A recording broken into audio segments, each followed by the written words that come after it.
Ja meile keelati ära põhimõtteliselt kõik stuudiod Eestis, kus on võimalik üldse uksest sisse minna, et umbes teie sealt stuudios oma tööd ei tee, teie salvestada ei saa, unustage ära. Minge oma türile tagasi ja kaduge minema. Aga mul oli üks hea sõber, kellel oli raha. Ja ta ütles, et mis siis ikka, et tühja ka, et lähme Rootsi. Aeg on käest võita, selles mängus siin vaid määrab jõud, sulle lahti on kõik teed. Seda tunneb iga vastane, kes seisab sinu ees, on läinud sinu raskused, ainult aeg tuua meile vastused. Mida iganes sa näed ja kuuled seda meelest pea, lõvi seda, ole õiglane ja hea. Publikust ju sõltub minu töö. Tegime valmis sellise loo nagu Lõvi süda. Selle ühe nagu looga see meie koostöö nagu Rootsis piirdus, aga see kogemus oli üliäge.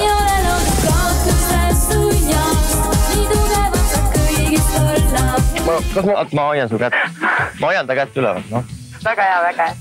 Ta kirjutab. Mulle meeldib Mr. Happyman, ma ei saa midagi halba öelda, mulle kohutavalt meeldib. See on muidugi niivõrd kulunud fraas, et ma ei hakka siin niimoodi kordama seda ja see on... Ära korda. Okei.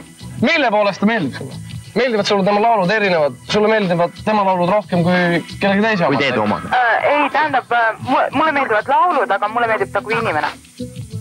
Ta on, välimus on ta selline väga seksuaalne ja erootiline ja... Oi. Ma tänan. See on valesti, et ei tohi eetris nagu öelda. Tohib küll. Tohib, kõike tohib. Kõike tohib öelda. Mis sulle sega sai? Peaaegu kõike tähendab.